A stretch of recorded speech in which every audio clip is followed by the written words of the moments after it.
Hey, what's going on? You're tuned into the Daily Geek right here on SweetGeek.tv. I'm your host, Griffin Granberg, and today is the 8th of October, 2008. Let's get to the Geek News, starting off with story number one. Verizon Wireless has a huge announcement about the BlackBerry Storm, of course, the iPhone competitor, the touchscreen BlackBerry, and they confirmed that there's going to be an application store, actually going to be called the App Zone, and that there's a development kit with emulator available right now. And if you're so inclined, you need to check out the interesting things section on our main site, SweetGeek.tv, for that, because we're linking you right to the download page. Now, what about the release? They said sometime in fall, which to me means sometime in November.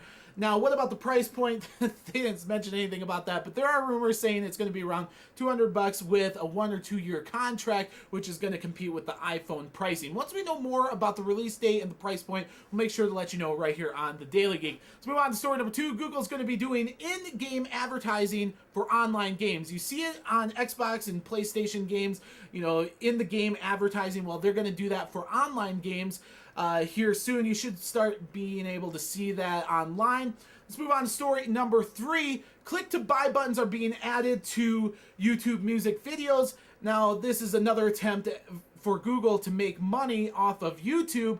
They already raised the rates for the, advertising rates for the main site, but now they're going to use these buttons on the music videos, which basically says, hey, if you like this video, click the iTunes button or the Amazon download service button and buy it and make us some money. So hopefully Google will have better luck at making money here soon off of YouTube. Moving on to story number four, Yahoo is in talks again with AOL. I think they do it like every 3 weeks.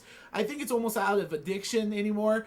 But Yahoo wants to buy their content network and their ad network. Now, I don't think this is a good idea at all for Yahoo. And actually, there's a writer at Silicon Alley Insider that basically took my whole thoughts of the situation and put it into a blog post at Silicon Alley Insider. So if you're interested in this topic, you need to check out this blog post that I'm including on the interesting links section on our main site, SweetGeek.tv. Let's move on to story number five. We mentioned Yahoo. How can we not mention the revamp of their online calendar? It took only 10 years to do, but I definitely think you should go check it out. Let's move on to story number six. MySpace and HP are hooking together to provide you a printing service for your photos on MySpace.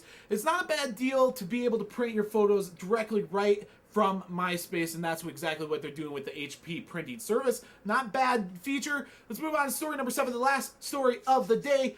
Facebook and MySpace, why did I say that? Microsoft is coming together to provide a better search experience, or at least that's what they're hoping for, using live search from Microsoft. Now, of course, this might be a result of Microsoft paying so much money in investment capital for Facebook, but that's just how things work. People, not really for this deal, but you know what? Get over it. It's not that bad. It's not that big of a deal, but at any rate, that is the Geek News for the 8th of October, 2008. I'm your host, Griffin Granberg, for the Daily Geek on SweetGeek.tv, and I'll catch you right back here tomorrow.